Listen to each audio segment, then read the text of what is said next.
প্রিয় দর্শক শ্রোতা, আসসালামু আলাইকুম। আজ 5ই ফেব্রুয়ারি বৃহস্পতিবার। প্রথম আলো উত্তর আমেরিকা আয়োজিত জনপ্রিয় সাপ্তাহিক সম্প্রচার টক অব দ্য উইক অনুষ্ঠান থেকে আপনাদের স্বাগত জানাচ্ছি। আমি ফরিদা ইয়াসমিন। আর এই অনুষ্ঠানের কারিগরি সহযোগিতায় আছেন বিদিতা। আজ আমাদের সাথে আছেন অধ্যাপক ডক্টর গোলাম মাদবর, যুক্তরাষ্ট্রের মনমাউথ বিশ্ববিদ্যালয়ের অধ্যাপক ও dean, school of social work. Doctor Golam Madbar আন্তর্জাতিক অঙ্গনের একজন বিশিষ্ট ব্যক্তিত্ব ও শিক্ষাবিদ। তিনি দীর্ঘ সময় মনমাউথ বিশ্ববিদ্যালয়ের school of humanities and social সায়েন্সের সহযোগী ডিন ও বিভাগীয় প্রধানের দায়িত্ব পালন করেছেন। বর্তমানে তিনি international association schools of social work এর ভাইস প্রেসিডেন্ট হিসাবে নেতৃত্ব দিচ্ছেন। এছাড়াও তিনি 2 মেয়াদে American institute of Bangladesh studies এর প্রেসিডেন্ট হিসাবে দায়িত্ব পালন করেন। প্রিয় দর্শক, অতিথির কাছে যাবার আগে বলে নিই, প্রথম আলো ইউএসএ ফেসবুক পেজে আমাদের এই অনুষ্ঠানটা লাইভ দেখা যাচ্ছে। আমাদের ওয়েবসাইট প্রথম আলো NY.com, আমাদের ইউটিউব চ্যানেল প্রথম আলো ইউএসএ শেয়ার করে সাবস্ক্রাইব করে আমাদের সঙ্গে রাখুন। আপনিও সঙ্গে থাকুন। ফিরে যাচ্ছি অতিথির কাছে। ডক্টর গোলাম মাদবর, স্বাগতম আপনাকে। কেমন আছেন আপনি? ধন্যবাদ ফয়দা ইয়াসমিন, এবং আমি ভালো আছি।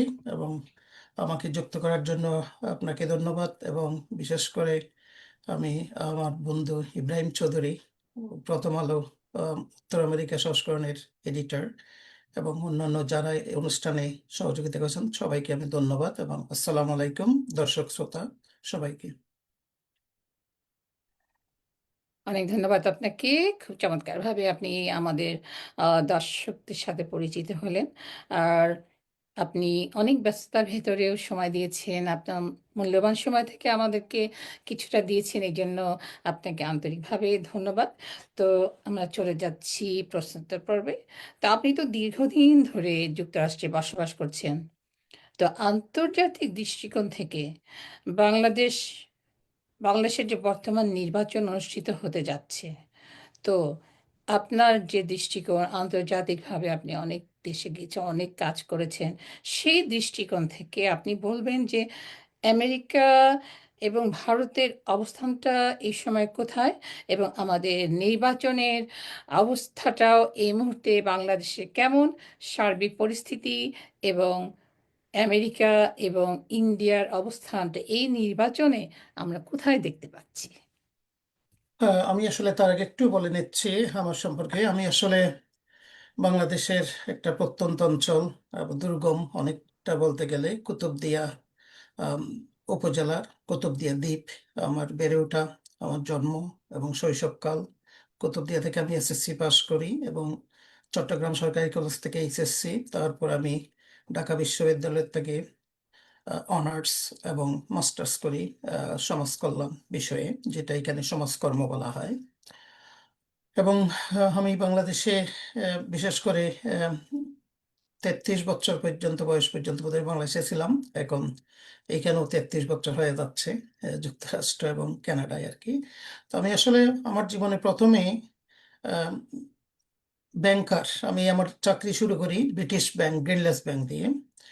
এবং সেখান থেকে আমি ইউনাইটেড কমার্শিয়াল ব্যাংক, দুটো ব্যাংকে আমি 4.5 বছর চাকরি করি। তারপর আমি বিসিএস শিক্ষা ক্যাডারে যোগদান করি এবং পরবর্তীতে আমি হায়ার এডুকেশনের জন্য কানাডার ম্যাকগিল ইউনিভার্সিটি থেকে সেকেন্ড মাস্টার্স করি সোশ্যাল ওয়ার্কে, এবং সোশ্যাল পলিসি অ্যানালাইসিসে পিএইচডি করি আমি ইউনিভার্সিটি অফ ক্যালগারি, কানাডা থেকে, under the faculty of social work.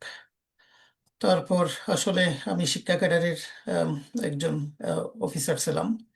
Ultimately আর যাওয়া হয় নাই, এখানেই থেকে যাওয়া। তো আমি আসলে খুব দ্রুততার সাথে পড়াশোনা এবং চাকরি জীবন এই পর্যন্ত I rose to the ranks, মানে খুব অল্প সময়ে আমি আসলে এখানে আমি আমার পিএইচডি শেষ করি 3 বছর 3 মাসে, আমার সেকেন্ড মাস্টার শেষ করি 10 মাসে।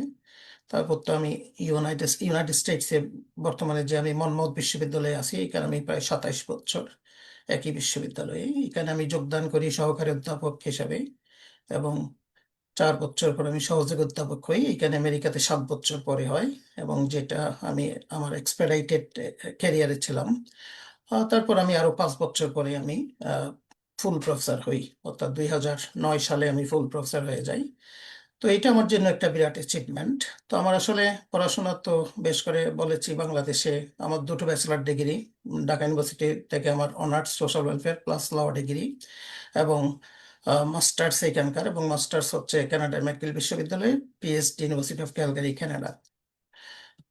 তো আমার পেশা জীবন যেটা, সেখানে তো আমি বললাম যে একাডেমিক ফার্স্ট লাইফ আমি যদি ব্যাংকার ছিলাম 4.5 বছর, which actually helping me as an administrator.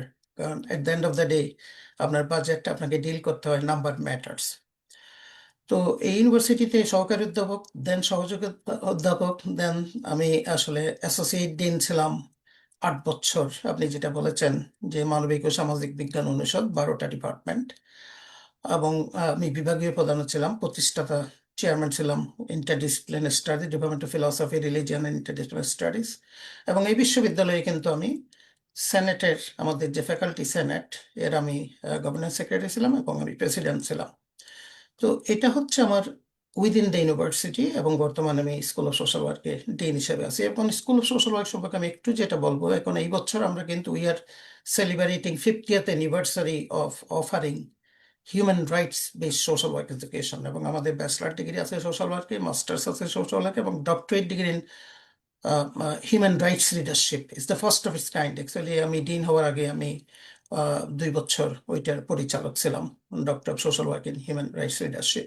তো হিউম্যান রাইটসটাকে আনার কারণটা হচ্ছে আমার সাবজেক্টটা এখানে শুরু হয়েছে 1898 খ্রিস্টাব্দে, কলম্বিয়া ইউনিভার্সিটি। সোশ্যাল ওয়ার্ক কিন্তু অর্ডিনারি কোনো ইউনিভার্সিটি শুরু হয় নাই। বর্তমানে 750 বিশ্ববিদ্যালয়ে সোশ্যাল ওয়ার্ক পড়ানো হয় যুক্তরাষ্ট্রে। তো আমি আরেকটা, আমার বর্তমান যে দুটো টাইটেল আমি একটু বলবো আমার কর্মজীবনে, বিশেষ করে আমার লিডারশিপ আন্তর্জাতিক ক্ষেত্রে।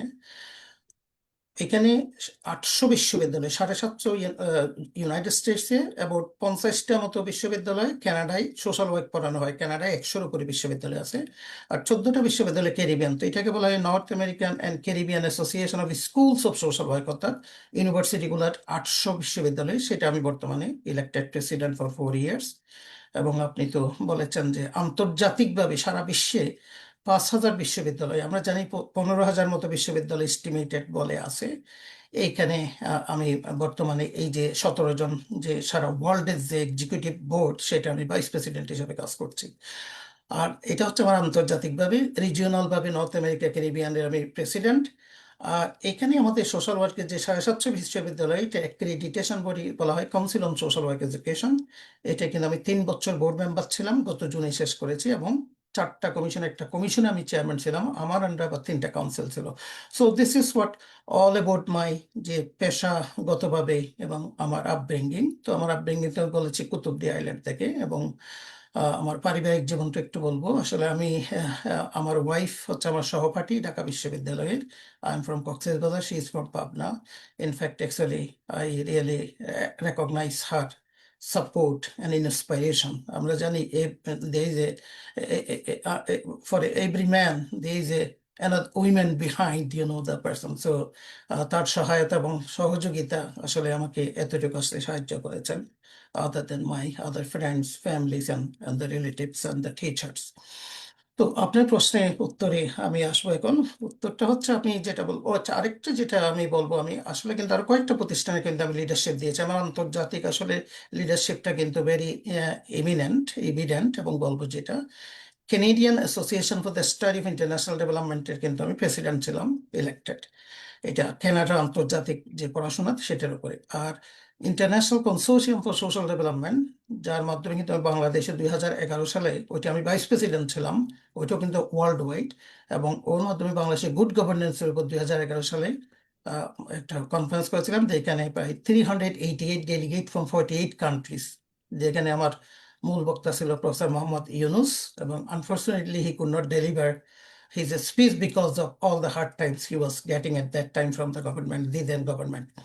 তো আপনার প্রশ্ন উত্তরে, বাংলাদেশে আসলে আপনি ভারতের অবস্থান বলছেন, যুক্তরাষ্ট্রের অবস্থান কি বাংলাদেশের নির্বাচন বাংলাদেশের সম্পর্কে, ওই অবস্থানের থেকে সবচেয়ে গুরুত্বপূর্ণ যেটা বিষয়, সেটা হচ্ছে আসলে আমি মনে করি বাংলাদেশের অবস্থান। বাংলাদেশ, আমি বলি এখন এট দিস পয়েন্ট, যে is in a very cross road, is in a critical condition at this point. কিন্তু বাংলাদেশ অবস্থানটা আন্তর্জাতিকভাবে আপনি দেখুন, বাংলাদেশ সবচেয়ে বড় সম্পদ হচ্ছে মানব সম্পদ। পৃথিবীর বোধহয় সপ্তম কি অষ্টম বৃহত্তম দেশ বাংলাদেশ জনসংখ্যার দিক দিয়ে। এবং বাংলাদেশ কিন্তু আরো অনেকগুলো ক্ষেত্রে, নট অনলি জনসংখ্যার দিক দিয়ে, বাংলাদেশ কিন্তু আরো অনেকগুলো ক্ষেত্রে খুবই ইম্পর্টেন্ট। কারণ ইকোনমিক, ওয়ার্ল্ড ইকোনমিতেও কিন্তু বাংলাদেশ কিন্তু আপনার উইদিন 35 কান্ট্রিজ বোধহয় আছে, দ্যাট ইজ ইম্পর্টেন্ট। সামরিক দিক দিয়েও বাংলাদেশ কিন্তু একেবারে পিছনে না, আমরা যদি কাউন্ট করি অলসো দোস। এবং বাংলাদেশের বিশেষ করে আন্তর্জাতিকভাবে through United nation peace keeping force এবং অন্যান্য আন্তর্জাতিক, বাংলাদেশকে এখন কিন্তু আপনি ইগনোর করার মতো কোনো দেশ না। বাংলাদেশ কিন্তু এখন এমন একটি দেশ, আপনাকে কাউন্ট করতে হবে। ওভার দ্য ইয়ার্স আমরা জেনেছি, আমরা দেখেছি, they are like all kinds of obstacle thrown to the democracy of Bangladesh, but still Bangladesh is holding up quite good. আমরা জানি বিগত 2 দশকে মোটামুটি আমরা চেষ্টা করেছি to maintain economic growth, steady economic growth between 6 to 7%, thanks to people of Bangladesh, and of course, the peoples, those who help behind, maintaining a steady economic growth. So বাংলাদেশের অবস্থানটা হচ্ছে গুরুত্বপূর্ণ। এখন বাংলাদেশের নির্বাচনটা, বিশেষ করে দেখুন, নির্বাচনটা কেন গুরুত্বপূর্ণ, তার আগে বোধহয় একটু প্রেক্ষাপট বলতে হবে। বাংলাদেশে আমরা জানি 5th অগাস্ট বা আজকে, যে আমাদের যুব সম্প্রদায়, আমাদের ছাত্রছাত্রী, সাধারণ মানুষ, তাদের যে আত্মত্যাগ, তাদের জীবন আত্মাহুতি, যে আমরা আবু সাইদ, মুগ্ধা, এদের কথা তো আমরা বলি নাই, হাদি লেটেস্ট আর কি, যেটা যেটা কিন্তু আমরা করতে পারি নাই, সেটা কিন্তু আমাদের ছেলেমেয়েরাই কিন্তু আমাদের সামনে করিয়ে দিয়েছেন। আমরা জানি যে ফ্যাসিস্ট গভর্নমেন্ট যেটা ছিল 15 বছর, তারা যে কাজটা করেছেন, যেটা যে এটা আসলে ইনটলারেবল কন্ডিশন চলে গেছে, দের ইজ নো অপোজিশন, অনেকটা কিন্তু ওয়ান পার্টি সিস্টেমে করে ফেলেছিল। আজকে আমরা দেখছি যে আওয়ামী লীগ ছাড়া বড় দল বিএনপি, বিএনপি তো টোটালি মেরুদণ্ডহীন করে ফেলেছিল, যে অপোজিশন বলতে কিছু ছিল না। এবং যেটা সবচেয়ে খারাপ কাজ ছিল, যেটা সেই ফ্যাসিস্ট গভর্নমেন্টের সময়, সেটা হচ্ছে পলিটিক্যালাইজেশন। যে কোনো একটা দেশ কিন্তু চলে আপনার প্রতিষ্ঠানের মাধ্যমে। আপনি যদি প্রতিষ্ঠানগুলোকে ভেঙে ফেলেন, প্রতিষ্ঠানগুলোকে যদি আপনি দুর্বল করে ফেলেন, তাহলে দেশ চলার তো আর কিছু থাকে না। তখন কিন্তু আপনি, যেটা হয় সেটা হচ্ছে আপনি একনায়কতন্ত্র সৃষ্টি হয়। তো thanks to, hats off to this young generation, আমাদের জেনজি, এবং তাদের যে, হ্যাঁ, 71-এর চেতনা ইম্পর্টেন্ট, 24-এর চেতনা কিন্তু আরো মোর ইম্পর্টেন্ট। সুতরাং তাদের সাথে আমি মনে করি যে বিশ্বাসঘাতকতা করাটা হচ্ছে, এটা আমার মনে হয় সবচেয়ে বড় একটা আমাদের জন্য কথা। তো বাংলাদেশ আমি কেন ক্রস রোডে বলছি, দেখুন, 24 সালের পরে Bangladesh actually by the time, without proper leadership, আপনি বিশেষ করে আমি ডক্টর মোহাম্মদ ইউনূসের কথা বলবো, আদার দেন হিম, আমার মনে হয় বাংলাদেশকে এতদিনে বোধহয় একটা আফগানিস্তান বা বাংলাদেশকে একটা ফেল কান্ট্রি হিসাবে, যেটা পাকিস্তানের আগে ছিল, পাকিস্তান কিছুটা রিকভার করেছে। কারণ ওয়েস্ট কিন্তু বাংলাদেশকে সবসময় দেখেছে through the lenses of big brothers, যেটা হচ্ছে আমাদের জন্য সবচেয়ে বড় ক্ষতি ছিল। এবং এই জিনিসটা করতো, এই ক্রান্তিকালে, এই ক্রিটিক্যাল টাইমে কিন্তু এই কাজটা করতো আর কি, যে বাংলাদেশকে লেভেল করে ফেলতো একটা মৌলবাদী রাষ্ট্র হিসাবে। আপনি দেখুন, ধর্ম নিয়ে কথা বলা হয়, রাজনীতি, ধর্ম রাজনীতি। আমাদের পার্শ্ববর্তী দেশ ভারত, ভারত তো 3 টার্ম চলছে এখন ধর্মভিত্তিক রাজনীতি। তো ভারতের সমস্যাটা কোথায়, বাংলাদেশের যদি ধর্মভিত্তিক রাজনীতি যদি পপুলার হয়, এবং এই জিনিসটা কিন্তু এখন হচ্ছে, যেটা আর কি। তো দেখুন যে অপোজিশন বলতে কোনো কিছু ছিল না। আজকে অপোজিশন বাংলাদেশ ন্যাশনালিস্ট পার্টি, আমরা দেখছি যে ইলেকশনের জন্য বেশ করে জামাত এবং বিএনপি, এই দুইটাই কিন্তু পুরাদা, এই দুইটাই কিন্তু অগ্রণী ভূমিকায় আছে আর কি। তো এখানে অনেকগুলো ব্যাপার কিন্তু আপনার খুবই ইম্পর্টেন্ট। এখন আমি মনে করি এবার যে নির্বাচনটা, আন্তর্জাতিক মহলও কিন্তু আপনার বাংলাদেশকে কিন্তু আপনার সাংঘাতিকভাবে কিন্তু পর্যবেক্ষণ করছে, বাংলাদেশের উপর keep there eyes on Bangladesh. Bangladesh কোন দিকে যাচ্ছে, এটা একটা ক্রান্তিকাল। বাংলাদেশ তো বললাম এখন একটা আলটিমেটলি আন্তর্জাতিক ক্ষেত্রে বাংলাদেশ একটা পজিশন হয়ে গেছে। এই পজিশনের জন্য কিন্তু বাংলাদেশ কিন্তু গুরুত্বপূর্ণ, নট অনলি মানব সম্পদ, অনেক দিক থেকে। আর বাংলাদেশের জিওপলিটিক্যাল যে অবস্থানটা, এটা কিন্তু একটা চমৎকার অবস্থান, in between Far East, Middle East, এবং এমন একটা অবস্থান যে একদিকে বে অফ বেঙ্গল, যেটা ব্লু ইকোনমির কথা বলা হচ্ছে। যেমন ব্লু ইকোনমির ক্ষেত্রেও কিন্তু বাংলাদেশ একটা গুরুত্বপূর্ণ দেশ। এখানে ওয়েস্টে যখন, বিশেষ করে উন্নত বিশ্ব যখন কোন একটা দেশের দিকে আপনি দেখবেন বারবার যে কথা বলে, ব্লু ইকোনমির কথা বলে, that means there are some important things. So এই সব মিলে কিন্তু বাংলাদেশের অবস্থানটা হচ্ছে, আমি বলবো তো এখন তার ভারত মানে এবং হচ্ছে একটু বলি যে আপনি জি, বলুন। ভাবছেন যে সবাই যেভাবে বাংলাদেশকে দেখছে, পর্যবেক্ষণ করছে, তার মানে হচ্ছে বাংলাদেশ এখন একটা খুবই মূল্যবান একটা পর্যায়ে আছে। জি, বাংলা ডেফিনেটলি হ্যাঁ আছে, কারণ বাংলাদেশে আমি যে বললাম যে প্রেক্ষাপটগুলো ইজ ভেরি ইম্পর্ট্যান্ট, খুব গুরুত্বপূর্ণ এটা আর কি। তো এখন ইলেকশনটা যেটা, যে আপনি দেখুন, ইলেকশনটা এখন গুরুত্বপূর্ণ আরেকটা কারণে, এখানে কিন্তু আবার একটা রেফারেন্ডাম হচ্ছে, হ্যাঁ ভোট না ভোট যেটা। তো এই রেফারেন্ডামের ক্ষেত্রে এখন দেখা যাচ্ছে অনেকটা কিন্তু ডিভিসিভনেস হয়ে যাচ্ছে। 30টা দল বোধহয় চার্টারে, জুলাই চার্টার যেটা, সেটাতে আপনার স্বাক্ষর করেছেন। এবং আমরা দেখছি, সরাসরি বলি আমি, বিএনপি এখন বলছে সেটা বাস্তবায়নে অনেকটা রিলাক্টেন্ট, না ভোটের কথাই বলছে। এখন এই রেফারেন্ডামটা, বিশেষ করে এই চার্টারটা কেন ইম্পর্টেন্ট, এটা এই জন্যই বেশি গুরুত্বপূর্ণ। এখন আমি জানি অনেকের রিজার্ভেশন আছে হ্যাঁ ভোট না ভোট, কিন্তু এই ক্রান্তিকালে বাংলাদেশের এই ক্রস রোডে যে দাঁড়িয়ে আছে, আমার কাছে মনে হয় যে বিগত ধরেন 2024 থেকে যে ইন্টারিম গভর্নমেন্ট, যে এই এই যে আপনার যে হা বোর্ড বা কমিশন যেটা করেছিল, যে সংস্কার কমিশন, এটা আসলে উড হ্যাভ বিন বেটার যদি আমরা ইলেকটেড গভর্নমেন্টের মাধ্যমে যদি করতে পারতো। কিন্তু আমাদের তো ইলেকটেড গভর্নমেন্ট ছিল না, এবং আমরা কি গত 15 বছরে যা হয়েছে, প্রতিষ্ঠানগুলোকে শেষ করে দিয়েছে, এইটা নিয়ে কি আমরা আগাতে পারি? সেটাও আমরা কিন্তু আগাইতে পারি না। সো এই সংস্কারটা কিন্তু দরকার ছিল, যেটা মানুষ কথা তুলছে, যে ইলেকটেড গভর্নমেন্ট যদি হতো এটা বেটার হতো। কিন্তু আপনি তো বসে থাকতে পারবেন না, সিচুয়েশন যেটা আমাদের হয়েছে। সো এই যে হ্যাঁ ভোট না ভোট, যেটা আপনি 30টা দল স্বাক্ষর করেছেন, এখন আবার বলছে বাস্তবায়নে, আপনি বলছেন আমরা এটা করব, আমরা বাস্তবায়ন এখন আবার করব না। এটা কেন হচ্ছে? এভরিথিং আপনাকে, you have to read between the lines, behind the scene there is a background, there is some kind of the issues going on. তো এখন যে বড় পার্টি বিএনপি যেটা বলছে যে তারা অনেকটা রিলাক্টেন্ট, এবং মানে অনেকটা কিন্তু ডিগবাজির মতো বলবো, যে প্রথমে তো বললো তারা সই করেছেন এবং সেটা যাবেন না। এতে ক্ষতিটা কি হবে আপনি দেখুন। এখন যদি আপনার where is going to B the power, BNP আসুক বা জামাত কোয়ালিশন যেটা আছে, সেটা যেটাই আসুক না তাহলে কেন। এখানে আমি একটু ইন্টারাপ্ট করি। তার মানে হচ্ছে যে বলা হচ্ছিল যে জুলাই পরবর্তী আমাদের অনেক সংস্কার হবে, ইয়া, তাই না? সংস্কার হওয়ার জন্যই আসলে আমরা সংস্কারটা আমরা ফরিদা পড়ার হচ্ছে স্বৈরাচার বলি যাকে, যে সরকারকে যারা বিদায় নির্বাচন না করেছেন। দিয়ে পরপর 3বার থাকলো, অবৈধভাবে ক্ষমতায় থাকলো, আমাদের সন্তানেরা আন্দোলন করলো, তারা তারা তারা মৃত্যুবরণ করলো, শহীদের মৃত্যুকে আলিঙ্গন করলো, যে আমাদের একটা সংস্কার হবে, আমরা একটা ভালো একটা দেশ পাবো। জি, তো এই যে জুলাই পরবর্তী যে সংস্কার, এটা আসলে কি? এটা কি, আপনার কি মনে হয়, আপনি এটাকে কিভাবে দেখছেন? আসলে আর তাছাড়া সংস্কারটা কি আসলেই হয়েছে? কি মনে হয় আপনার? সংস্কারটা আসলে একেবারে যে হয় নাই তাও না। এই যে ইলেকশনটা হচ্ছে, এটাও একটা বিরাট অবদান আমি বলবো, যে ইন্টারিম গভর্নমেন্টের। It's not that easy. Interim গভর্নমেন্টে আপনার লিমিটেশন গুলো দেখতে হবে, কিভাবে কাজ করেছেন। আমি বলছি না যে ইন্টারিম গভর্নমেন্টের সব উপদেষ্টা মন্ডলী খুব ইফেক্টিভ এবং কম্পিটেন্ট ছিল, ওখানে আমার কিছু রিজার্ভেশন আছে, আসলে একটু বোধহয় ভালো উপদেষ্টা নিতে পারতো। একজন তো doctor Mohammad Yunus can not do everything. এখন ওনার যে কাজটা আসলে, যেটা করার লিমিটেশন, বড় লিমিটেশন যেটা ছিল 15 বছরের যে পলিটিক্যালাইজেশন, প্রতিষ্ঠানগুলো যেগুলো কিন্তু একটা সরকার চালায়, এখানে কিন্তু তাদের কিন্তু নন কোঅপারেশন ছিল। অর্থাৎ এখানে তার কনফিডেন্স রাখতে পারেন নাই অনেক কিছু করতে। যেমন এখন কিন্তু দেখুন, যেটার জন্যই এই যে আমাদের আবু সাইদ মুগ্ধ বা এরা এই যে ছেলে মেয়ে এগুলো যারা জান দিল যে দেশের জন্য, তো দেশকে, এখানে আরেকটু আপনাকে আমি ইন্টারাপ্ট করছি। ডক্টর ইউনূস কেন কনফিডেন্টটা রাখতে পারলেন না?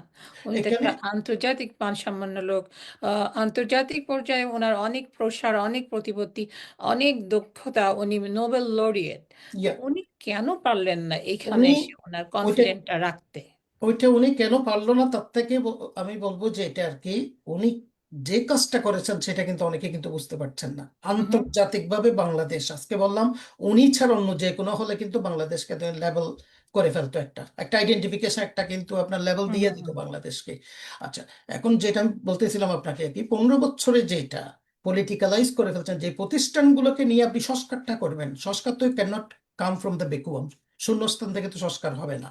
তো এই সংস্কার আপনি কনফিডেন্সটা কিভাবে রাখবেন? আপনার দেখুন, সিভিল অ্যাডমিনিস্ট্রেশন এখন পর্যন্ত ইলেকশনে কিন্তু অনেকে কিন্তু শঙ্কায় আছে যে এরা কি আদলে কোপারেশন করবে কিনা। পুলিশ, আর্মি, এগুলো আপনি খোলাসা করে যদি আমরা দেখি আর কি, আহ, এই যে আমরা আমরা যেটা জানি এবং সবাই বলেও, দেখাও যাচ্ছে, যেমন বাংলাদেশের পুলিশের অবস্থাটা খুবই খারাপ।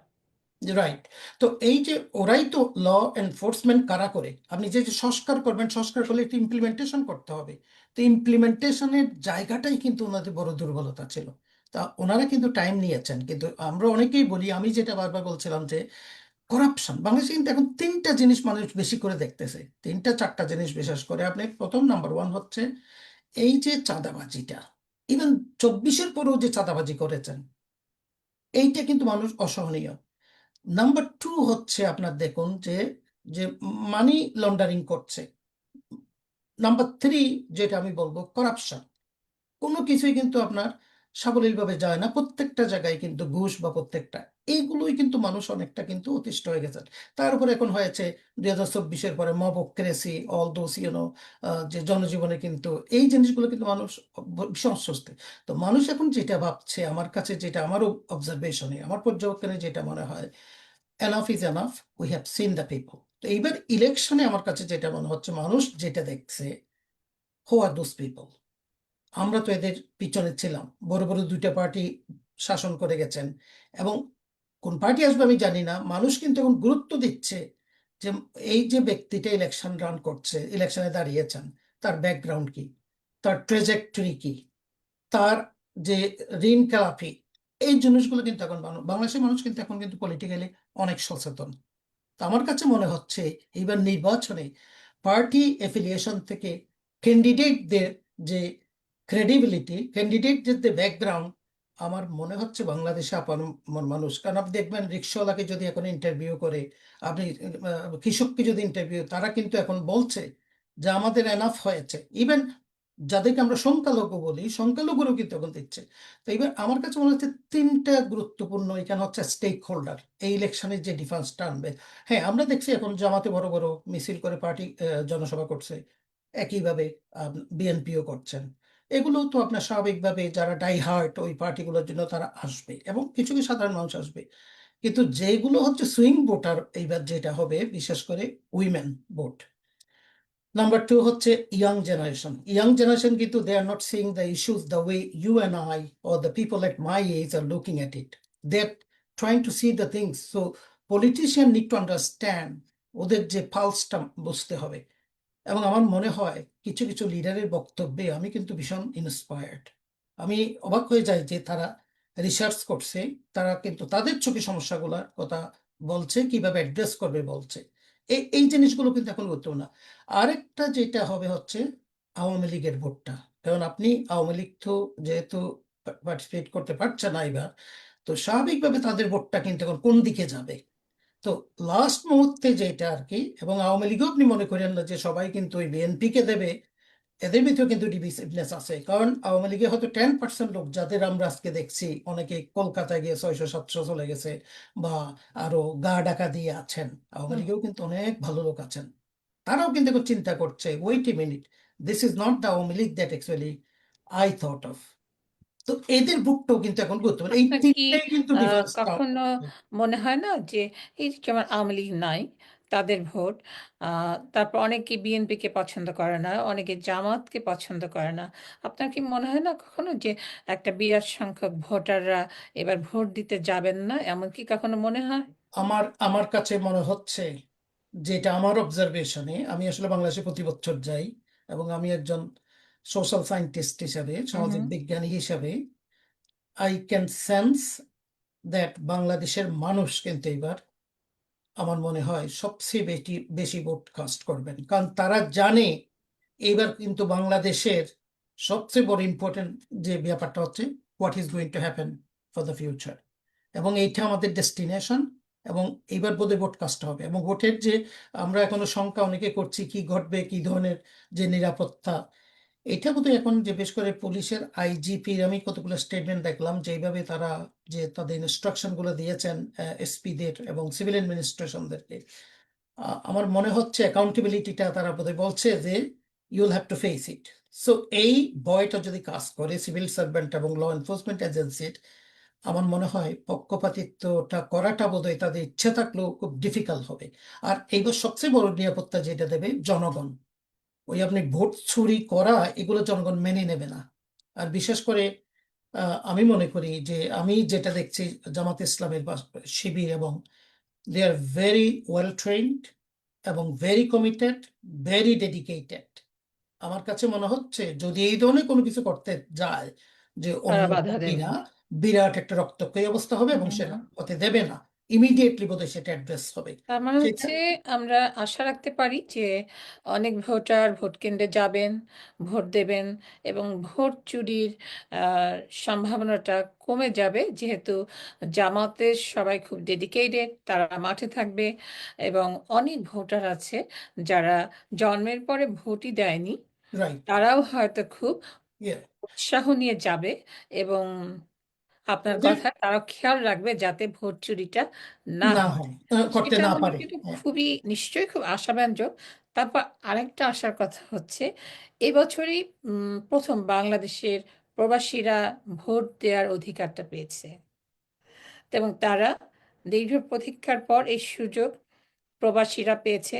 তো এই যে তারা, প্রবাসী নাগরিকরা ভোট দেওয়ার মর্যাদা পেল দেশের প্রতি, তাতে কি তাদের দায়বদ্ধতা বাড়লো, এবং দেশও কি তাদের প্রতি আরেকটু সদয় হলো, বা তাদেরকে আরো সুযোগ সুবিধা দেওয়ার কথা চিন্তা করবে দেশ, নাকি প্রবাসীরাও ভাববে যে না, আমাদের উপরে একটা দায়িত্ব এসেছে? কিভাবে দেখছেন এই সুন্দর সুযোগটাকে? একটু চমৎকার প্রশ্ন। আসলে দেখুন, বাংলাদেশের আমি বিশেষ করি, আমি তো এনআরবি, এখানে আমি থাকি। আমি 33 বছর দেশের বাইরে। আহ, বাংলাদেশে বিশেষ করে আমরা যতটুক জানি যে 10%, অ্যাবাউট ক্লোজ টু 10%, প্রায় 1 কোটির উপরে বোধহয় এখন মানুষ কিন্তু, বাংলাদেশি মানুষ আমরা কিন্তু বিভিন্ন দেশে আমরা কাজ করছি বা অবস্থান করছি। তো এখন তাদের যে অধিকারটা, এটা কিন্তু আরো অনেক আগেই কিন্তু হওয়ার কথা উচিত ছিল, এস্টাবলিশ হওয়া উচিত ছিল। এখন আপনি হচ্ছে তাদের যে ভোট, তাদের ভোটটা কিন্তু একটা বিরাট একটা কিন্তু আপনার সিগনিফিক্যান্ট রোল প্লে করবে। কারণ আমরা এখানে যারা আছি, আমরা we can compare what's happening in this countries and what the happening. এবং আপনি দেখবেন যে মানুষ যখন দেশের বাইরে থাকে, তার দেশের প্রতি টানটা কিন্তু আরো যারা দেশে থাকে তাদের থেকে বেশি থাকে। আমরা বিশেষ করে আমার গবেষণায় আমরা কিন্তু সবকিছু করে আমরা বাংলাদেশকে ফোকাস করে আমাদের রিসার্চ গুলো। হ্যাঁ। তো এইখানে বিশেষ করে এই বিবাদ যে ভোটের অধিকারটা দেওয়া, এটা আমি মনে করি অধিকার আরো আগে উচিত ছিল আমাদেরকে দেওয়াটা, এটা আর কি। এই ভোটটা কিন্তু একটা বিরাট একটা রোল প্লে করবে, এবং এই ভোটটা কিন্তু আমাদেরকে একটা অবস্থান বাংলাদেশের রাজনৈতিক, সামাজিক, অর্থনৈতিক প্রেক্ষাপটে কিন্তু একটা আমাদের অবস্থানটা কিন্তু একটা এস্টাবলিশ করবে, আমাদের অধিকারটা এস্টাবলিশ করবে। এটা হচ্ছে একটা বিরাট ব্যাপার। এবং যেহেতু এই ভোটটা, আমি বলবো, মোর কনসাস, এবং আমরা জানি যে বাংলাদেশের যে আসলে কেন এই এনআরবিস ইম্পর্টেন্ট, কারণ এনআরবিস যে রিমিটেন্স, যে রিমিটেন্স যোদ্ধা বলা হয় আমাদেরকে, যে এই রিমিটেন্সটা কিন্তু ইজ ভেরি গুরুত্বপূর্ণ। আমরা জানি বাংলাদেশের কিন্তু মূলত গার্মেন্টস, কৃষি, এবং বিশেষ করে যে রিমিটেন্স, এগুলো কিন্তু মূল উৎস বাংলাদেশের হচ্ছে আয়ের। তো এখন আপনি রিমিটেন্সটা দেবেন, এই লোকটার কোনো সুখ দুঃখের কোনো কাহিনী কোনো কিছুই দেখবেন না। এবং দেখুন যে এখন অনেক একটা পার্টি বোধহয় বলেছেন যে কেউ যদি এখানে মারা যায় বিনা খরচে তাদের ডেড বডি নিয়ে যাওয়া হবে। এই ধরনের যে ইস্তেহারগুলো, আমি মনে করি এই যে এদেশে আমরা কিন্তু ভোট দিই পার্টি প্ল্যাটফর্ম, যেটা হচ্ছে ইস্তেহার বলা হয় আর কি, যে পলিটিক্যাল পার্টি ইস্তেহার। ইস্তেহারে কিন্তু এই ইস্যুগুলো চলে আসছে। যে সুতরাং আমি মনে করি যে এবার বিশেষ করে আলটিমেটলি কিন্তু দেখা যাবে যে একটা হয়তো সংরক্ষিত কিছু আসনও কিন্তু এনআরবি কে দিতে হবে। যেহেতু আপনি ভোটের অধিকার দিচ্ছেন, so they must have to also have say in the direct, the legislation policy making process. তো এটা আসলে অনেক, এর ইমপ্লিকেশন কিন্তু অনেক, এবং এর কিন্তু আপনার অ্যাপ্লিকেশন অনেক। ভোটাধিকার দেওয়াটা আর কি, আহ, আমাদের যে অধিকারটাকে রেকগনাইজ করা, আমাদেরকে বাংলাদেশের সাথে কানেক্টিভিটিটা করা, এবং বাংলাদেশের রাজনৈতিক, অর্থনৈতিক, সামাজিক সব দিক দিয়ে আমাদের কিন্তু একটা সে থাকবে। অর্থাৎ আমরা কন্ট্রিবিউট করছি ফাইন্যান্সিয়ালি, এবং উই শুড হ্যাভ অ্যাকচুয়ালি সাম সে। আপনি তো জাস্ট নিতে পারেন না সবকিছু, তাদের কিছু দিতেও তো হবে।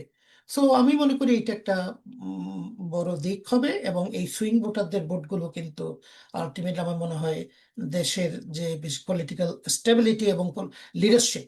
আপনি দেখুন পলিটিক্সে সবচেয়ে বড় কথা হচ্ছে লিডারশিপ, লিডারশিপ, লিডারশিপ। এই লিডারশিপ ক্রাইসিসটা হচ্ছে আমাদের সবচেয়ে বড় ক্রাইসিস। এটা অবশ্য আমি আমি লিডারশিপের উপর পড়াই ডক্টর পিএইচডি লেভেলে। লিডারশিপ সারা ওয়ার্ল্ডে কিন্তু on the verge of distinction, ডিকে বহু লিডার পাবেন, কিন্তু real good versus of leadership, যে গুণাবলীগুলো থাকার, টোটালি কিন্তু এখন অপোজিট আমরা যে লিডারগুলো দেখছি বর্তমানে। যার ফলে এই ন্যাশনালিজম, ফান্ডামেন্টালিজম ওগুলো বেড়ে যাচ্ছে। এই অদক্ষ, অশিক্ষিত, সুশিক্ষিত যে লিডারগুলো আছে তারাই কিন্তু দেশে কিন্তু এখন কিন্তু পৃথিবীতে যে বড় হুমকি পিস অ্যান্ড স্টেবিলিটির ক্ষেত্রে। তো এই লিডারশিপ আমি মনে করি যে এখন আপনি ইলেকশনের সময় আপনি দেখুন যে আপনার ডিটারমিনেশন, দৃঢ় প্রত্যয় যেটা বলা হয়, আপনার ডিটারমিনেশন থাকবে, লিডারদের হচ্ছে ডিসাইসিভ রোল থাকতে হবে। আপনি আজকে বলছেন একটা, কালকে বলছেন, এই দিগবাজি যারা, এগুলো কিন্তু মানুষ এখন দেখছে। এই জন্য আমি বারবার বলছি এবার মানুষ ব্যাকগ্রাউন্ড দেখবে, এবং এই লোকের কোয়ালিফিকেশন দেখবে। কোয়ালিফিকেশন শুধু যে পিএইচডি করা তা না কিন্তু, অর্থাৎ আপনি স্বশিক্ষিত না সুশিক্ষিত, এই সুশিক্ষাটা অভাব কিন্তু খুব বেশি এখন। আপনি লিডারশিপ জিনিসটা হচ্ছে রাইট, রাজনীতিতে সবচেয়ে বড় একটা সবচেয়ে বড় একটা স্তম্ভ, ব্যাপার। Right. সেটা থাকতে হবে। তো আপনার আলোচনাতে যেটা আমি বুঝলাম যে প্রবাসীদের ভোট দেওয়াটা একটা বিশাল বড় একটা অ্যাচিভমেন্ট। তো আপনি তো আন্তর্জাতিক পরিসরে সমাজকর্ম এবং সামাজিক নীতি বিশ্লেষণ এসব নিয়ে আপনি অনেক কাজ করেছেন। তো এতদিন আমরা এই প্রবাসীরা শুধু ছিলাম কি রেমিটেন্স যোদ্ধা হিসাবে তারা আমরা পরিচিত ছিলাম। তা এখন এখন হচ্ছে এই রেমিটেন্স যোদ্ধা যারা, তারাই তো এখন ভোটার। তো এই যে একটা ভোটাধিকার পেল, তো ভবিষ্যতে বাংলাদেশে জাতীয় সংসদে প্রবাসীদের জন্য কি কোনো সংরক্ষিত আসন থাকতে পারে, অথবা নীতি নির্ধারণী পর্যায়ে অংশগ্রহণ কি প্রবাসীরা করতে পারে বলে আপনি মনে এটা করেন? আসলে ইট ইট কামস অটোমেটিক্যালি, লাইক আপনি দেখুন যে ভোটাধিকার দিয়েছেন আপনি, আলটিমেটলি তার প্রথম ধাপে তার অধিকারটা স্টাবলিশ করেছেন। সেকেন্ডারি লেভেলটা কি? সেকেন্ডারি লেভেল হচ্ছে তাকে অংশগ্রহণের সুযোগ দিতে হবে, অংশগ্রহণের সুযোগ দিতে হবে, এবং তাকে নীতি নির্ধারণও তাকে সুযোগ দিতে হবে। সো আলটিমেটলি আমার কাছে মনে হচ্ছে যে সংরক্ষিত কিছু আসন বোধহয় এনআরবিস, কারণ বাংলাদেশের জন্য এনআরবি ইজ ভেরি ইম্পর্টেন্ট। হুম হুম। আমি যে বলছি বাংলাদেশে আমার বলা হয় জনসংখ্যা, অধিক জনসংখ্যা, বাংলাদেশের জনসংখ্যাটাই কিন্তু সবচেয়ে বড় সম্পদ। সত্যি। আমাদের আসলে একদম। আমাদের যে ভিশন, আমাদের যে পরিকল্পনা, এগুলো কিন্তু আমরা সঠিকভাবে করি না। এটাকে যদি আপনি সঠিকভাবে ট্রেন করতে পারেন, স্কিল কারণ ম্যাপ হচ্ছে করতে, আমরা পরিকল্পনার অভাবে আমাদের যে বিরাট মানব সম্পদ এটা কাজে লাগাতে এটা পারছি আমরা না। কাজে লাগাতে পারছি না, এটা যার ফলে বার্ডেন বার্ডেন বলতেছে। বাট অথচ দেখুন আজকাল বিশেষ করে আমরা যেসব দেশে আছি এখানে কিন্তু এখন মাইনাস গ্রোথ রেট হয়ে যাচ্ছে। জাপানের কি অবস্থা দেখেন, বা ইউরোপিয়ান কান্ট্রিজ গুলো দেখেন। So Bangladesh has a potential two contribute in this area, যে আজকে রোবট বানাচ্ছে, এটা বানাচ্ছে, কিন্তু এটা ম্যান পাওয়ার অভাবে। সো এইটাকে আমাদের কিন্তু এই নেতৃত্ব এটাই দরকার আর কি, যে ইস্তেহারে এটাই বলা উচিত যে what are you going to do, আপনি কি বাধা দেবেন নাকি কাজ দেবেন। আমরা আমরা কিন্তু সোশ্যাল সেফটি নেট যে কন্ট্রিবিউশন মূলত এইসব দেশগুলাই, যে অ্যাডভান্স কান্ট্রি, সেটা হচ্ছে contribution of the social work. তো আমরাও কিন্তু বলি না যে কাউকে পার্মানেন্টলি আপনি ভাতা দিয়ে যাবেন। আমরা এটাই বলি যে একটা ক্রিটিক্যাল টাইমে মনে করেন আপনি চাকরি হারালেন, আরেকটা চাকরি পাওয়া পর্যন্ত আপনাকে বেকার ভাতা দিতে হবে। কিন্তু এই যে ওয়েলফেয়ারটা, এই ওয়েলফেয়ার সিস্টেম যেটা, এটা পার্মানেন্টলি দিলে কিন্তু মানুষের কর্মক্ষমতাটা তো আপনি নষ্ট করে দিচ্ছেন। সো এই কাজ দেবেন না আপনি ভাতা দেবেন। সো দিস হচ্ছে অত্যন্ত গুরুত্বপূর্ণ বিষয় হচ্ছে এটা। তো এখন আমি দেখছি বাংলাদেশে বিশেষ করে যে বিভিন্ন ক্যান্ডিডেট গুলো প্রচারণা যে চালাচ্ছে এবং তাদের নেতারা প্রচারণা চালাচ্ছে, তারেক রহমান বলছে, শফিকুর রহমান যে তাদের যে বিভিন্ন জায়গায় অ্যাড্রেস করছেন, আসলে ইস্যু কেন্দ্রিক অ্যাড্রেস করাটা হচ্ছে আমি মনে করি মোর ইফেক্টিভ হবে তাদের নিজেদের। যে আমরা জানি 1 সপ্তাহ আছে মাত্র নির্বাচনের আর কি, তাহলে মানুষ কিন্তু বুঝতে পারবে, well, this is what they are saying, this what they are going to do. এই প্ল্যাটফর্মটা, এই ইস্তেহার ছাড়া, ম্যানিফেস্টো যেটা বলা হয়, এই ম্যানিফেস্টো ছাড়া কিন্তু মানুষ কিন্তু ভোট দেবে না। বাংলাদেশের মানুষকে কিন্তু আমরা বিভিন্ন সময়ে কিন্তু আমরা এক্সপ্লয়েটেড হয়েছে এই রাজনৈতিক দলগুলোর মাধ্যমে। এখন বাংলাদেশের মানুষ কিন্তু শিক্ষিত অশিক্ষিত যাই বলুন না কেন, ভেরি কনসাস পলিটিক্যালি, এখন তা চিন্তা করছে যে এইবার আমাদের বোধহয় আমাদের ফেট আমাদেরই নির্ধারণ করতে হবে। আমরা যাদের উপর নির্ভর করছিলাম, they have not done enough for us. So আমাদের নিজেদেরই অ্যাক্টিভলি পার্টিসিপেট করতে হবে। So this is what I think the people are thinking at this point. এই জন্য আমরা বলছি যে ইলেকশন কিন্তু আমরা বাঁচা মরার ইলেকশন। এই ইলেকশন বাংলাদেশের সার্বভৌমত্বের ইলেকশন। এই ইলেকশনে বাংলাদেশের মানুষের রাইট অফ সেলফ, আত্মনিয়ন্ত্রণের অধিকার বিষয়। এবং এইখানে সবচেয়ে বড় কথা হচ্ছে সাউথ এশিয়ান কান্ট্রিজে কিন্তু এখন বাংলাদেশের ভূমিকাটা একটা গুরুত্বপূর্ণ, এট দ্য সেম টাইম একটা কিন্তু অনেকটা শঙ্কার মধ্যেও আছে। কারণ আমরা জানি সাউথ এশিয়ান পলিটিক্সটা কি হচ্ছে এখন আর কি।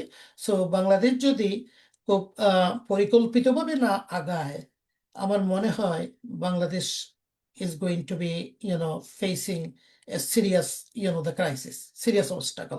আমি অফকোর্স ডক্টর সেটা তো মোহাম্মদ ইউনূস করতেই হবে। সম্পর্কে যে প্রফেসর মোহাম্মদ ইউনূস সম্পর্কে যেটা বলছি, আন্তর্জাতিকভাবে আপনি হুম হুম দেখুন এই যে সংকটকালীন মুহূর্ত 2024 সালে, আমি কিন্তু বলছি না যে উনি সবকিছু ভালো করছেন বা সবকিছু, আমি হুম হুম হুম। যেটা ওভারঅল মোটা দাগে আমি ওনার যে কন্ট্রিবিউশন যেটা বলবো, আন্তর্জাতিকভাবে কিন্তু বাংলাদেশকে উনি ধরে রেখেছেন। আন্তর্জাতিকভাবে কারণ তার যে একটা খ্যাতি, তার যে একটা সুনাম, তার যে ক্রেডিবিলিটি, এইটা কিন্তু এখন বাংলাদেশকে কিন্তু এই পর্যন্ত এতটুকু রেখেছেন। It can be very it could B a very critical situation. এই সংকট কাটানো আমাদের জন্য খুবই কষ্ট হতো। আজকে ওনার জন্য আমি মনে করি, বিশেষ করে তার নেতৃত্ব, তার সুনামের জন্যই কিন্তু আমরা একটা ইলেকশনের দিকে আজকে যেতে পারছি। এবং আমি আশা করি এই ইলেকশনটা সুষ্ঠু, নিরপেক্ষ এবং অবাধ একটা নির্বাচন হবে। এবং আমি এইটুকু আশা করব, যেই পার্টি ক্ষমতায় আসুক না কেন, যে আমরা তো বড় দেখে এখন দুইটাই দেখছি, বিএনপি অ্যালায়েন্স এবং হচ্ছে আপনার জামাতের অ্যালায়েন্স, নির্বাচনের পরে যাতে, হ্যাঁ, কোনো ধরনের যদি আপনার ম্যাল প্র্যাকটিস হয় সেটা অন্য কথা, কিন্তু আমরা কিন্তু পরাজয়টা মেনে নিতে পারি না। আমরা সবসময় বলছি এই কেন এখন হচ্ছে যে 2020 সালে ইলেকশন নিয়ে এখনো কিন্তু যুক্তরাষ্ট্রে প্রেসিডেন্ট এখনো হ্যাঁ, বলে দ্যাট ওয়াজ এখনো নট অনেক ফেয়ার রকম ইলেকশন। কিন্তু কথা চলে। উন্নয়নশীল দেশে কিন্তু এটা কিন্তু ক্রিটিক্যাল হয়, and sometime it leads to the national crisis. আমি বলবো যে সেই জিনিসটা যাতে না হয়, অর্থাৎ ইলেকশন হয়ে যাবে, ইলেকশন যেই নির্বাচিত হোক আমাদের তাদের সাথে কাজ করতে হবে। অর্থাৎ উই হ্যাভ টু রেসপেক্ট মানুষের যে ম্যান্ডেট, মানুষ যে ভোটের মাধ্যমে তাদেরকে নির্বাচিত করেছেন, উই শুড রেসপেক্ট ইট। নিশ্চয়ই সেটা হোক, আমরা চাই। তো এখানে আরেকটা আমি প্রশ্ন করতে চাই। আপনার কথার ভেতর দিয়ে আমরা জানতে পারলাম যে আপনি বাংলাদেশ সিভিল সার্ভিস শিক্ষা ক্যাডারে ছিলেন এবং সেনাবাহিনীতে দীর্ঘমেয়াদী প্রি কমিশন কোর্স আপনি সম্পন্ন করেছেন। তো একজন অভিজ্ঞ সাবেক পদস্থ কর্মকর্তা হিসেবে আপনার কাছে প্রশ্ন, মাঠ পর্যায়ে পুলিশ প্রশাসনের সামনে হামলা হয় কিন্তু তারা ব্যবস্থা নেন না। খুব দুঃখজনকভাবে দেখা যায় যে পুলিশ প্রশাসন নীরব ভূমিকা পালন করেন এই 24-এর পর থেকে। আহ, তখন আপনার কি মনে হয় না যে পেশাদারিত্বের চ্যুতি কোথায় ঘটে, কেন ঘটে, কি মনে করেন আপনি এটা কেন হয়? এটা কি একটা প্রশাসনিক বিকেন্দ্রীকরণের কোনো অভাব, নাকি একটা রাজনৈতিক এই যে পট পরিবর্তনের প্রভাব? কেন হয়? কারণ পুলিশ এটা ছাড়া তো কোনো সরকার বা রাষ্ট্র চলতে পারে না। কিন্তু এবং ফ্যাসিস্ট আমলে দেখা যাচ্ছিল যে পুলিশদের নিয়ে অনেক কথা হয়েছে। এখন সেই পুলিশরা মাঠে আসছে কিন্তু তাদেরকে আমরা সে আগের মতো দেখতে পাচ্ছি না। তাদের সামনে অনেক অঘটন ঘটছে কিন্তু তারা চুপচাপ। এটা কেন হচ্ছে? এটা কিসের এটা সমস্যা? কি এই কারণে যে হচ্ছে পুলিশকে বলে আপনি মনে পুলিশকে দোষ দেওয়া মানে হচ্ছে ব্লেমিং দ্য ভিকটিম। এখানে কিন্তু রাঘব বোয়াল কিন্তু পুলিশ না, এখানে হচ্ছে আপনার যেটা হচ্ছে এক্সিকিউটিভ। এক্সিকিউটিভ পাওয়ারটা কিন্তু এই ক্যাডার সার্ভিসগুলোর উপরে কিন্তু পলিটিক্যাল যে পাওয়ারটা, হুম, হুম, যেই গভর্নমেন্ট আসুক না কেন তারা ইউজ করছে। আপনি শুধু এখন 2024-এর পরে বললে হবে না, আমাদের অতীতও দেখতে হবে। এটা একটা কনভেনশনাল কাস্টমারি একটা ট্রেডিশনাল হয়ে গিয়েছেন, অর্থাৎ পুলিশকে ব্যবহার করছে যে রাজনৈতিক নেতারা। তো এখন 2024 সালের পরে যেটা, আপনি যদি আমাকে স্পেসিফিক্যালি ওইটার জন্য প্রশ্ন করেন, দর্শকের এখানে প্রশ্নটা যেটা নিচ্ছি। সমস্যাটা হচ্ছে 2024-এর পরে, যে বললাম যে যে কোনো একটা দেশ চলে কিন্তু প্রতিষ্ঠানের মাধ্যমে। হুম, তো এই প্রতিষ্ঠানগুলো, আমি আসলে 25টা বিশ্ববিদ্যালয়ে, আমি আমেরিকান ইনস্টিটিউট অফ বাংলা স্টাডিজের 2 টার্ম প্রেসিডেন্ট ছিলাম, 8 বছর, এবার 4 বছর 4 বছর করে। আমি 25টা বিশ্ববিদ্যালয়ের সাথে সমঝোতা স্মারক আমি উদ্যোগ নিয়ে করি, এবং বিশ্ববিদ্যালয় বিশেষ করে ম্যানেজমেন্ট এবং স্কলারলি অ্যাডভান্সমেন্ট এগুলোর জন্যই কিন্তু আমরা এআইবিএস এর মাধ্যমে সহায়তা করার চেষ্টা করি। এটা bilateral organisation between United States and Bangladesh, এবং এটা funded by minister foreign affairs government of Bangladesh এবং ইউএস ডিপার্টমেন্ট অফ স্টেট, যেটা হচ্ছে এখানকার পররাষ্ট্র মন্ত্রণালয়। তো এখানে আমরা যেটা দেখেছি আর কি, বিশেষ করে বিশ্ববিদ্যালয়ের নিয়োগের ক্ষেত্রে, পদায়নের ক্ষেত্রে, অ্যাপয়েন্টমেন্টের ক্ষেত্রে, লিডারশিপের ক্ষেত্রে 15 বছর আমরা যেটা দেখছি সম্পূর্ণ পলিটিক্যালাইজড। আমি আমার ক্ষেত্রে বলছি, আমি তো শিক্ষা ক্ষেত্রে, এবং আমরা জানি সর্বক্ষেত্রে চাই হয়েছে, ক্যাডার সার্ভিসও তাই করেছেন, পুলিশ সার্ভিসও তাই করেছেন। তো এখন আপনি পুলিশকে, আমি যে বললাম ব্লেমিং দ্য ভিকটিম, ইয়েস, আমি তাদের কথা বলবো, আমি তাদেরকে ছেড়ে দিচ্ছে না। তারা কিন্তু বাংলাদেশের ক্লাস 1 অফিসার ক্যাডার সার্ভিসের মাধ্যমে, বিশেষ করে যারা সরাসরি অফিসার পদে যায়, তারা তাদের প্রফেশনালিজমটা মেনটেন করছে না, অর্থাৎ অনেস্টি, ইন্টিগ্রিটি, ক্রেডিবিলিটি এগুলো অভাব। হ্যাঁ, তার উপর হচ্ছে অনেক ক্ষেত্রে কিন্তু যেহেতু এক্সিকিউটিভ, যে রাজনৈতিক যারা আছেন, প্রেসিডেন্ট আছেন, প্রাইম মিনিস্টার আছেন, মন্ত্রীরা আছেন, তারা যখন তাদেরকে কোনো কিছু করতে বলে, এটা খুব ডিফিকাল্ট হয়ে যায় তাদের জন্য। যে হয় চাকরি, কারণ এমন ভাবে কিন্তু আপনার থ্রেটেন যেটা করেছেন আর কি, যে সেটা তো এই প্রতিষ্ঠানগুলো নষ্ট হয়েছে। এখন 2024-এ আপনি এসেছেন, কাদের পেয়েছেন? সেই আমলের রিক্রুট গুলোকে পেয়েছেন, এবং তাদের দিয়ে কাজ করাটা তো খুবই ডিফিকাল্ট। আপনি দেখেন প্রথম দিকে তো থানায় তো কোনো লোক নাই, থানা ছেড়ে চলে গেছে। তো এখন পুলিশ যে করছে না, এটা কিন্তু এই ইন্টারফিয়ারেন্সটা এবার আমি আইজিপি দেখলাম খুব কড়াকড়ি ভাবে বলেছেন, বাহারুল চৌধুরী, যে আইজিপি আছেন বর্তমানে, যে অ্যাকাউন্টেবিলিটি এবং এভরিওয়ান আন্ডার ক্যামেরা। হ্যাঁ, এখানে কোনো যদি পক্ষপাতিত্ব করে, তাদের যে বলছে আইনের আওতায় আনা হবে, এবং তাদের অ্যাকাউন্টেবিলিটি এটা এনশিওর করবে। এবং এইবার ইলেকশনে কিন্তু সবচেয়ে বড় পুলিশ ফোর্স, ল এনফোর্সমেন্ট হচ্ছে জনগণ। এবার কিন্তু জনগণ আপনি মানবে না, আপনি সেই জামাতের বলেন, বিএনপির বলেন, যে কোনো ধরনের কারচুপি দেখলেই বিশেষ করে। তার তা মানে আপনি বলতে চাচ্ছেন বা আপনি খুব আশাবাদী এবার ইলেকশন ফেয়ার হবে।